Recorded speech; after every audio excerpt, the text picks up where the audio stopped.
Welcome, everyone. Welcome to our fun little study group for PP 5340, Introduction to Public Policy and Management. Yeah, good to be diving in again. Today, we're tackling readings from the required text, Race and Social Equity, a nervous area of government. Specifically, we're digging into Chapter 11. And it's a really central chapter, I think. It gets right to the heart of that title. A nervous area of government. That's such a striking phrase. So the chapter is basically asking why race and social equity feels like this administrative live wire, right? Exactly. It pinpoints this pervasive emotional and historical context. It's heavy stuff. And because of that, the text says public administrators often, they tend towards avoidance. Or minimization, just sort of downplaying it. Right, because dealing with it directly can feel uncomfortable, maybe even risky. It seems safer, at least initially, just not to touch it. And the book uses an analogy that really stuck with me, the dental cavity analogy. Oh, yeah, that's a powerful one. It likens ignoring these racial inequities to, just ignoring a toothache. You avoid the dentist's drill for now. You avoid the immediate pain, the discomfort, the administrative friction, maybe the political heat. But the underlying problem, the cavity, it just gets worse. It doesn't fix itself. Yeah. And that's the core argument here. Systemic inequity doesn't just, magically disappear if you ignore it. So progress isn't accidental. It's not serendipitous, as the text puts it. Not at all. It needs active work, sustained effort, intentional intervention, often difficult, uncomfortable action. If we're aiming for, societal health, we have to face these administrative pain points head on. Okay. So our mission today for our little study group here is to really unpack the roadmap this chapter offers. It lays out 10 fundamental principles. 10 principles designed as concrete guides for public administrators. The idea is to help overcome that inherent nervousness, that organizational anxiety. And move towards, actual effective policy outcomes in this area. And the whole thing is kind of framed by that Nelson Mandela quote, isn't it? Right at the start, yeah. It always seems impossible until it's done. Which really speaks to the mindset shift needed, moving from seeing equity work as this, insurmountable burden. To seeing it as something necessary, something achievable, even if it's hard. That's where these principles are meant to lead. Exactly. It sets the stage for action. All right, let's dig in then. We'll start with part 1, which is about defining responsibility in context. Principles 1 and 2. Okay. Principle 1. This one really lays down the gauntlet. It states, public administrators have a responsibility to operate in the nervous area of government. A responsibility. So it's not presented as an optional extra credit thing. Not at all. It's framed as absolutely central to the professional mission. It's part of the job description, essentially. Okay, maybe we should quickly revisit the definition of that nervous area just to make sure we're all on the same page. What exactly does the text mean by that? Good idea. So the nervous area isn't just about race, though that's our focus from this chapter. It's defined by how an organization considers, promotes, distributes, and crucially, evaluates the provision of public justice. Across different groups. Right, across dimensions like race, ethnicity, gender, sexual orientation, ability status, these key identity markers. And it's nervous because these topics tend to generate, a lot of anxiety. Both organizationally, institutionally, and also just between people. Exactly. Interpersonally, too. It's rooted in complex histories, personal experiences, power dynamics. All that makes it feel fraught. And the text stresses why this is specifically of government. Why is it a government responsibility inherently? 2 main reasons given. First, fundamentally, government administrations exist to provide services. And the implication is they need to provide them justly, equitably to all members of the public. That's the basic function. Okay, that makes sense. And the second reason? The second is that government agencies themselves aren't blank slates. They carry an equity record, whether they acknowledge it or not. What shapes that record? History, definitely. Past laws, past practices, but also current policies. And maybe most importantly, the cumulative effect of everyday routine practices and decisions. So the government is sort of involved both historically and in the present day. It's implicated by the past and responsible for the now. That's a good way to put it. Both historically implicated and functionally responsible. You can't really separate the two. And if an agency wants to take this responsibility seriously, Principle 1 says they need to measure equity. How do they do that? The text lays out 4 key dimensions. It says if you're serious about Principle 1, you have to be routinely looking at procedural fairness, access, quality, and outcomes. Okay, let's pause there because these sound like the actual tools for analysis. For you listening, prepping for PP 5340, these 4 dimensions are really practical. Can we define each one quickly? What are we looking for? Sure. So procedural fairness, that's about the how. Are the processes fair? Are the rules applied consistently, regardless of race, for instance? Is the way people interact with the agency equitable? Like, are the forms easy for everyone to understand? Are the staff interactions respectful across the board? Things like that, yes. Then you have access. This is about opportunity. Do all groups have a fair shot at actually using the service? So that could be physical location, like is the office reachable, or hours of operation, language barriers. Exactly. Information, too. Is information about the service readily available and understandable to everyone who might need it? Then there's quality. Quality. So not just if you get the service, but how good it is. Precisely. Is the standard of service equally high for everyone, regardless of race? Does one group consistently get, say, a newer textbook, a more experienced caseworker, a quicker response time? It moves beyond just availability. Okay, and the last one, outcomes. This sounds like the bottom line. It often is. Outcomes look at the end results. Do different racial groups experience significantly different results from the service? Like using the examples in the text, maybe different recidivism rates in criminal justice after going through a program. Or different graduation rates in education, different health outcomes from a public health intervention. If you track these 4 dimensions, procedures, access, quality, and outcomes systematically, you move from just talking about responsibility to actually measuring performance. That laying it out like that really highlights the danger the text warns about, which is the colorblind approach. Right. I think a lot of people, maybe administrators especially, feel like that's the goal. Treat everyone the same, don't see race. Why does the text argue that's actually a problem, that it inhibits progress? Well, the core argument is that treating everyone the same now ignores the reality that society hasn't treated everyone the same historically. And in many ways, structurally, it still doesn't. So being colorblind means you're blind to the existing inequalities. Essentially, yes. A colorblind approach actively avoids engaging with the deep-seated, entrenched societal challenges that are demonstrably not colorblind in their effects. Yeah, the text makes a pretty bold claim here. It says the very possibility of the American dream being a reasonable expectation for all citizens, that's fundamentally tied to the equity work done by public institutions. Wow. So if you use colorblind processes within a structure that's already, let's say, color saturated with inequality, You just end up reinforcing those existing inequalities. You bake them in further. You can't achieve equitable outcomes with colorblind means in an inequitable system. that really makes Principle 2 feel, well, unavoidable. It flows directly from that. It does. Principle 2. The legal history of racial discrimination is an important context that cannot be minimized, but rather offers instructive guidance. It's about acknowledging that saturation you mentioned. Yeah, and the key concept here is racial saturation. The idea is that the racial inequities we see today aren't just random noise in the data, They're patterns. predictable patterns largely shaped by that historical context and across multiple policy areas that are all interconnected, Like housing segregation affecting school funding. which affects educational quality, which influences job opportunities, which impacts wealth building, health outcomes. It's all linked. Housing, education, criminal justice, employment, economics. You can trace the lines. So the effects of past discrimination, things that were once actually legal, they didn't just vanish when the laws changed. Far from it, the text argues they've compounded exponentially Right. across generations. It's not just a small gap. It creates these massive widening differences over time. An exponential difference, not just linear. Exactly. And the text points out that the legacy of legal discrimination, those historical patterns, they directly parallel where we see racial saturation today. Things like the racial wealth gap, disparities in home ownership, access to quality health care. It's a direct line. A traceable line. And while acknowledging this history might be uncomfortable, maybe even embarrassing for a democratic nation, the critical point for us, for policy students, is that this history has to be used. It can't just be lamented or ignored. Okay, but how? How does that history become instructive guidance instead of just, I don't know, a source of historical guilt or political argument? It guides the analysis of current policy. That's the key.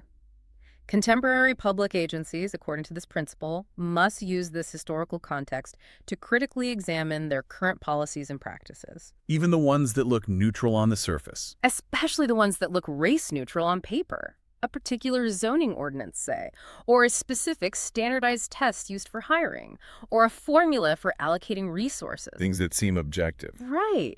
But when you lay them over the landscape shaped by historical saturation, you might find they have significant, disproportionate, and frankly predictable negative impacts on certain racial groups because they were built on or interact with those historically unequal foundations. So you can't really understand or fix the current policy issue without digging into the historical soil it grew out of. That's the argument. The history provides the lens to see the potential for disparate impact in seemingly neutral mechanisms.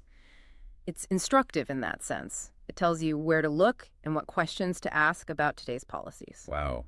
Okay. That's a really powerful foundation. Yeah. Principles 1 and 2 establish the why, the responsibility, and the deep historical context. Now let's shift to part 2, which seems to be about the how does change actually start? It covers triggers and the role of leadership. Right. Principle 3 gets into the initial sparks. It says that the motivators to actually start navigating this nervousness usually come from a mix of triggers: political, moral, legal, and to a start economic. So agencies don't usually just wake up one day and decide to tackle this. It's often pushed from the outside. That's what the text suggests. External pressures are often key drivers to get things moving into this uncomfortable, nervous area. Let's break down those triggers with the examples from the text, make it more concrete for everyone listening. Political motivation first. That sounds like it comes from the top. Often, yes. Political motivation is driven by elected officials, mayors, governors, presidents, or maybe high-level political appointees who decide to make equity a priority. They put it on the agenda. Exactly.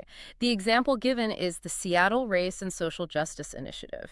That was a huge, comprehensive effort at the local level. And the sources say it was really driven by a clear political mandate from the mayor's office at the time.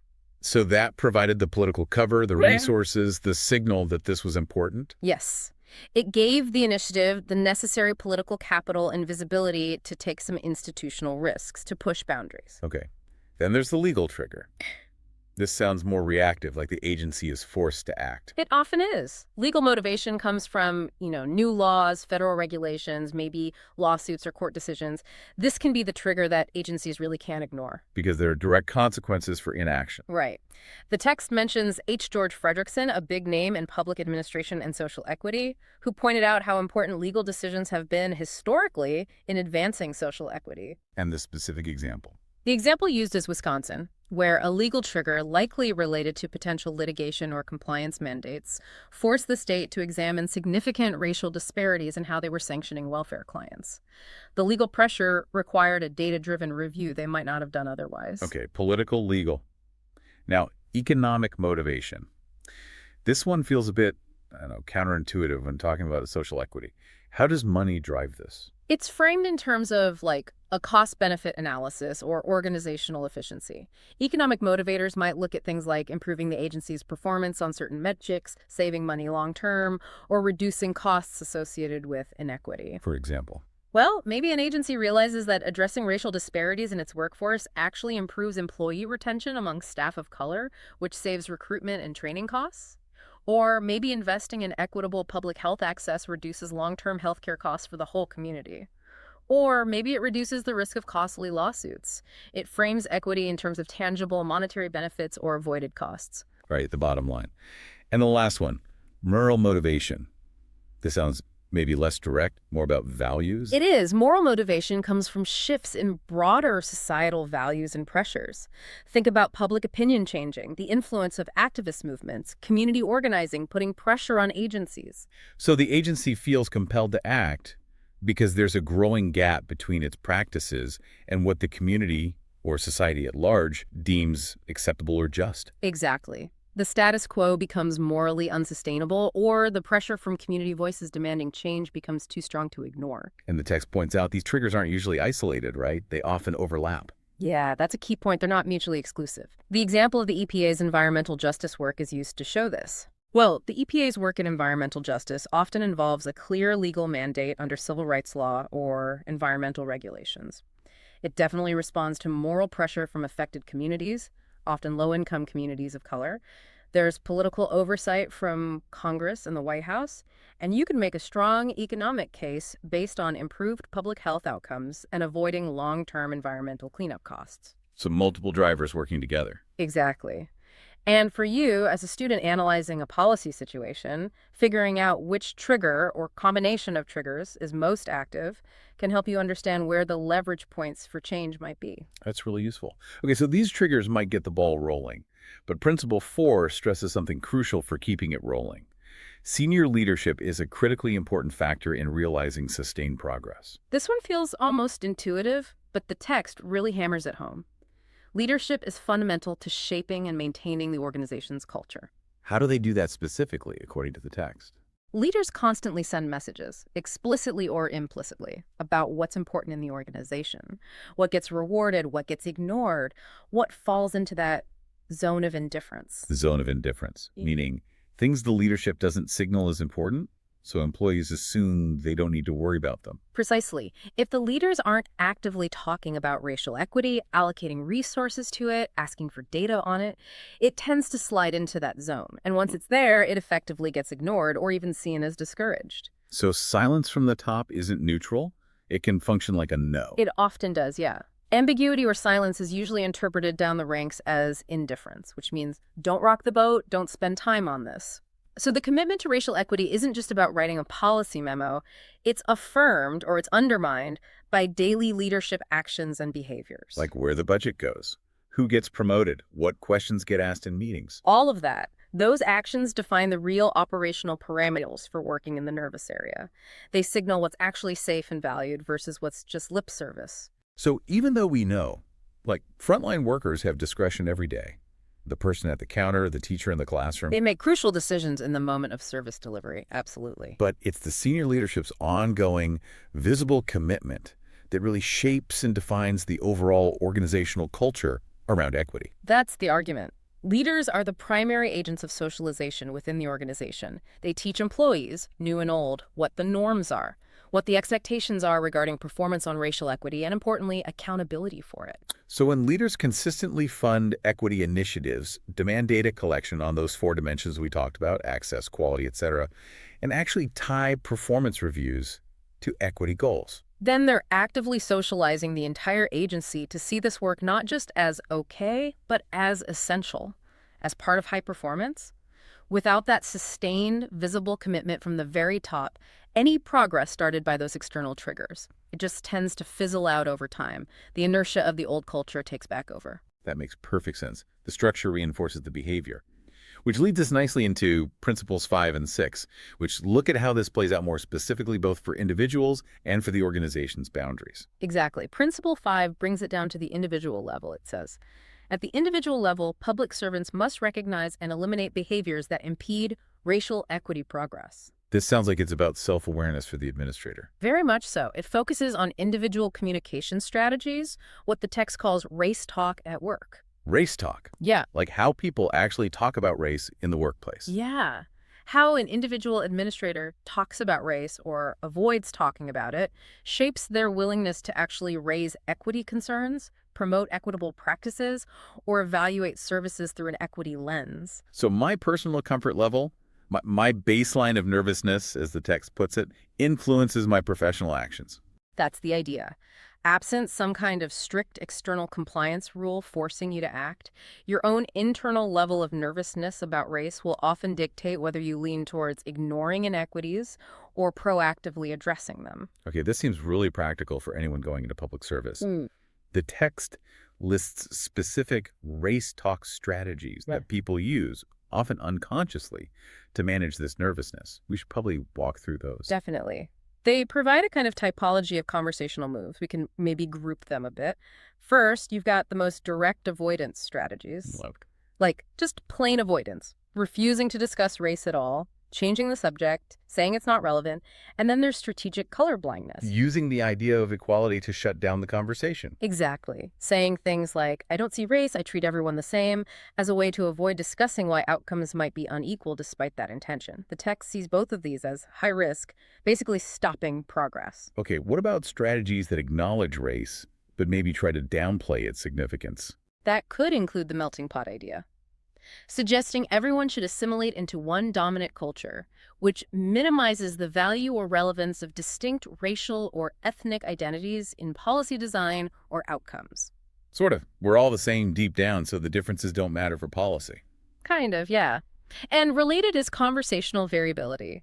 This is where an administrator might awkwardly change how they talk, their tone, their vocabulary, depending on the race of the person they're interacting with, Out of nervousness. often out of nervousness or fear of saying the wrong thing. But the result is it hinders genuine, open communication about potentially sensitive issues. Then there are strategies that seem to personalize the issue, maybe deflecting from systemic problems. Right, like relying heavily on personal experience. An administrator might counter a point about systemic racism by saying, well, that wasn't my experience, or I know someone of that race who succeeded, so. Shifting the focus from the policy structure to individual anecdotes. Exactly. It dismisses the larger pattern by highlighting an exception or a personal story. Then, the last two strategies mentioned are framed a bit more constructively. Which are? Cultural pluralism and cultural mosaic. These approaches tend to acknowledge and value group differences, seeing diversity as a strength, while still aiming for common policy goals. They offer a frame for discussing difference respectfully. So the point for the administrator is to become aware of these 7 strategies, especially the avoidance ones they might be using themselves. Yes, to recognize them in their own talk and in the workplace conversations around them. Moving away from avoidance towards understanding how social identity, including race, genuinely shapes people's experiences with public services. It's about making the conversation functional, not just comfortable or avoided. Right. Recognizing that talking about race, using appropriate frames, is actually necessary to achieve equitable service delivery. Okay, so that's the individual level. Principle 6 then zooms out to the organizational level. It says, government agencies should evaluate their socialization boundaries and extend them to accommodate a wider range of racial equity work. This idea of boundaries sounds key. It really is. The text explains that all organizations use socialization, things like onboarding, training, informal norms, performance reviews, to teach employees what's expected. They set boundaries around activities, Like what you have to do, what you're allowed to do. what's discouraged, and what's absolutely prohibited. These boundaries define the accepted ways of working, and the text makes a crucial distinction between two types of boundaries: Which are? the public boundaries versus the real boundaries. Okay, what's the difference and why does it matter for equity work? The public boundaries are the official ones. Yeah. What's written down in the policy manuals, the mission statement, the diversity pledge on the website, it's the generally agreed upon, often legally compliant surface level stuff. What the organization says it does or values? Right. But the text argues these public boundaries often don't reflect the real boundaries. The real boundaries are much broader, and they're set by the actual workplace culture. They dictate what an employee feels they can actually do day to day without facing negative consequences, getting sidelined, being seen as a troublemaker, damaging their career prospects. Ah, I see. So maybe the public boundary says, we value diversity and equity, but the real boundary says, don't bring up racial disparities in meetings because it makes people uncomfortable and nothing will happen anyway. That's a perfect example. Racial equity work often falls into that gap. It might be officially permitted or even encouraged by the public statement, but it sits just outside the real, culturally enforced boundaries of acceptable, safe behavior. The culture hasn't actually normalized doing that work yet. So Principle 6 is saying that for real progress, the organization needs to actively push those real boundaries outwards. Exactly. The externalities of the real boundaries need to be expanded. And how does that happen? Through leadership? Principle 4 again. Leadership has to actively redefine the culture. Make it safe. Make it not just safe, but expected. Expected to discuss racial data, expected to propose race-conscious solutions, expected to challenge practices that produce inequitable outcomes. When that happens, the fear associated with doing equity work decreases, and the work itself becomes more possible, more routine. That cultural shift feels essential. It really sets the stage for the final group of principles, 7 through 10, which seem to be about the realities of implementation policy choices, accountability, and whether change is even possible. Right. Moving into the messy realities. Let's tackle Principle 7. This one feels particularly challenging in practice. There are no perfect solutions. However, solutions that embody a race-conscious approach most directly facilitate structural equity solutions. Yeah, this principle starts with a dose of realism. Public policy is messy. Trying to navigate the nervous area will involve turbulence. There will be trade-offs. You'll have to spend political capital. Perfection just isn't on the table. So, step 1 is accepting it's going to be difficult and imperfect. Pretty much. Accepting that is kind of the entry ticket to applying Principle 7 effectively. But the second part is crucial. The lack of a perfect solution can't be an excuse for inaction or for choosing deliberately ineffective solutions. Exactly. The text argues that normalizing discussion about race, about institutional racism, even though it's uncomfortable, is actually an early indicator of progress. Because having that conversation is what allows you to do a direct, honest, racial equity impact analysis of your policies and practices. You can't analyze the racial impact if you can't talk about race. Precisely. But then the principle goes further. It says the solutions themselves often need to be race conscious, not race neutral. And this connects back to the critique of colorblindness. Why race-conscious solutions? This is where the text brings in that quote from Jonna Powell. It's worth hearing again. In our effort to get beyond race, we have paid too little attention to how it is constructed and to the work that structures and the unconscious do in creating racial conditions and meaning. Race is not just an idea that we can choose to engage or not. So Powell is saying race isn't just an idea floating around, it's actively built into our structures, our housing systems, our school funding formulas, our legal precedents. Yes.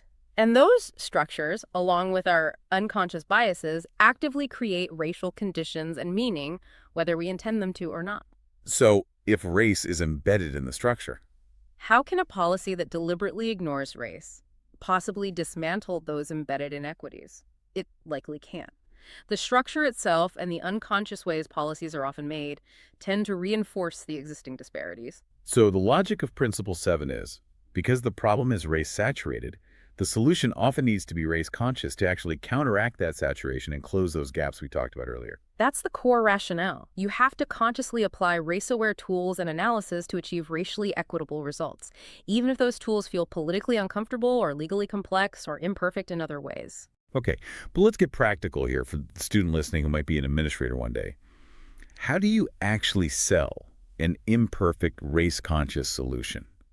Politically, the race-neutral option often seems so much safer, less likely to cause backlash or lawsuits. This feels like where the nervousness really peaks. It absolutely is. This is the sharp end, where theory hits political reality. And this is where the other principles become absolutely critical supports. You need that strong leadership commitment from Principle 4. The leaders have to have your back. They have to signal that the organization values effective outcomes over just safe processes. They have to be willing to defend a race-conscious policy if the data shows it's the best way, maybe the only way, to actually improve equity on those key dimensions: access, quality, outcomes. And the organizational boundaries from Principle 6 need to be broad enough to protect the people doing this difficult work. Exactly. The culture has to support taking calculated risks for the sake of better results. And crucially, the accountability structures need to be robust. They need to reward the difficult work of achieving equitable outcomes, not just reward maintaining the status quo quietly. Which brings us directly to Principle 8. Hmm. Racial equity needs to operate in a context of accountability. It can't just be good intentions. Right. Accountability is what makes it real and sustainable. It's about setting actual performance goals related to equity. Goals that are specific and measurable. Yes. And they need to be routinely assessed, evaluated, updated based on the data. And critically, the text says these equity goals can't be off to the side in some special diversity office. They have to be directly linked to the agency's core mission, woven into its organizational structure, and embedded in its strategic planning process. So racial equity isn't a separate project. It's part of how the agency defines success overall. That's the goal. It moves it from being seen as like a compliance burden or a nice to have towards being an intrinsic part of achieving high performance. And how does that link back to the 4 dimensions? Well, if equity is part of high performance, then agencies should be intrinsically motivated to routinely analyze their services across those dimensions: procedural fairness, access, quality, outcomes, specifically looking for racial disparities. And doing that routinely doesn't just find problems. It also helps identify what's working.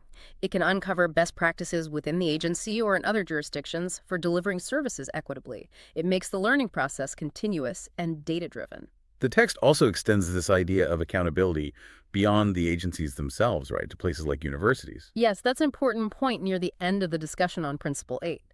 It argues that MPA programs, public policy schools, the places training future public servants, have a parallel responsibility To do it. to provide a culture of inclusiveness within the educational environment itself, to model the kind of open, honest, and analytically rigorous conversation about race and equity that they're expecting their graduates to lead in government.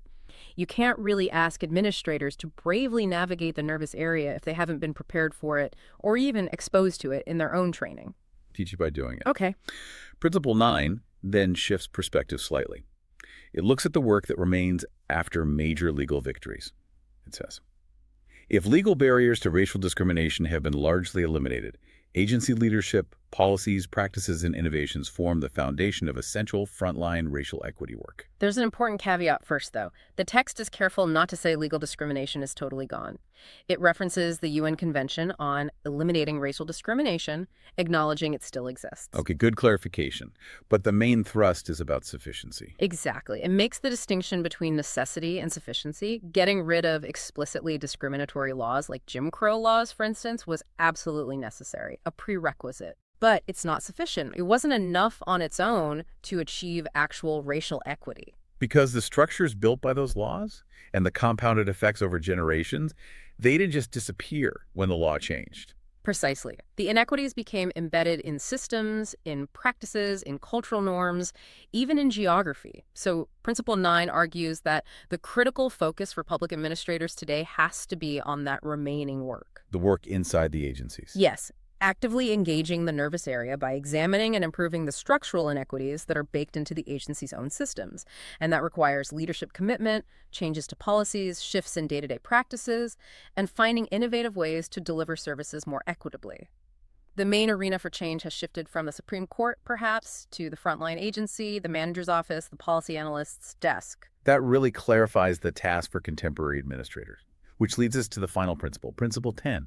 And this one feels like it's meant to offer some hope after all the difficulty. It definitely is. Principle 10 states simply, significant racial equity progress in government can be achieved. It's not just a theoretical wish list. No. The chapter makes a point of saying, look, this isn't impossible. It offers concrete examples, case studies, to show that substantial racial equity work is being done and can be done within government. Providing models for others. Exactly. It highlights several models for agencies to look at and learn from, showing the principles in action across different levels of government. Like the Seattle example again. Right.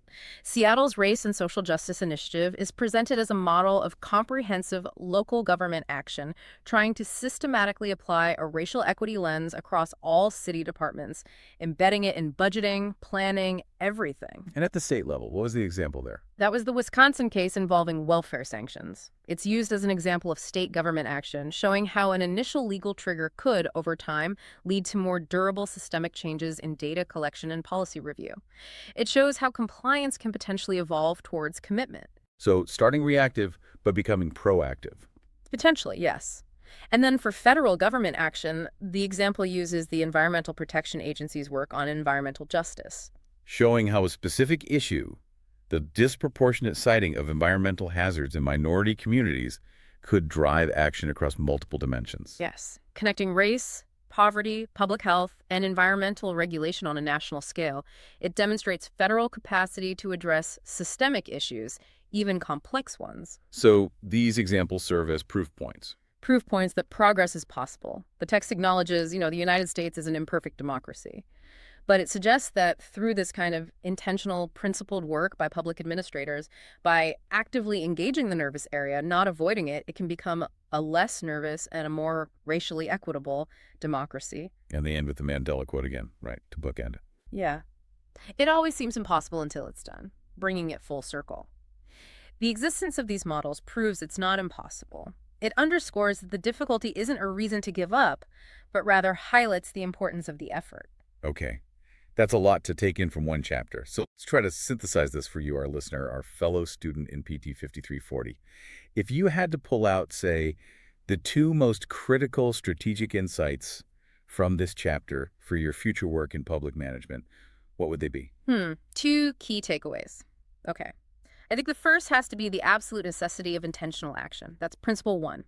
You have a professional responsibility to operate in this nervous area. You can't be passive. You have to proactively look. Yes, proactively look for potential inequities using those 4 dimensions: procedural fairness, access, quality, outcomes. You need to build accountability mechanisms. If you're not deliberately examining these things in every policy, every program, you are, by default, allowing existing inequities to continue or even worsen. Intentionality is key. Okay, intentionality. What's the second one? I think the second is the courage required by Principle 7. The courage to actually adopt race-conscious solutions when the analysis shows they're necessary, Even when they're harder. especially when they're harder. It means really internalizing that Powell quote, understanding that race is structural, and therefore refusing to let the fact that a policy isn't politically perfect or perfectly simple stop you from advocating for the one that will actually be more effective, more equitable in its results. So it's choosing substantive impact over just organizational comfort or political ease. That's a great way to put it. It's the difference between managing perceptions and actually managing for equitable outcomes. Powerful takeaways: intentionality and race-conscious courage. Okay, we talked quite a bit about that distinction between the public boundaries and the real organizational boundaries, that cultural zone of safety that dictates what people feel they can actually talk about or work on. Right, that gap between the official policy and the lived reality in the agency. So for you, the listener, we want to leave you with a final provocative thought, something to chew on, drawing directly from that concept in the text. Think about an institution you know well. Maybe it's your current job, maybe a local government agency you interact with, maybe even the university itself. Identify one specific policy, or maybe just a common practice, that you suspect creates racial inequity. Something that currently sits outside the real boundaries of acceptable, safe, professional discussion in that place. What is that one thing, that topic, that data point, that policy outcome that feels too nervous to touch right now? And then ask yourself, what would it take to bring that specific thing into the light? To make it part of the active, necessary conversation needed to conquer that institutional nervousness and actually start addressing the inequity? That uncomfortable question, identifying that specific boundary that needs pushing, that's often the very first step towards making real administrative progress on racial equity. A challenging thought, but a necessary one. Thanks for joining us for this deep dive into Chapter 11. It's definitely tough material, but absolutely essential for anyone serious about public management and policy. Keep digging, keep exploring,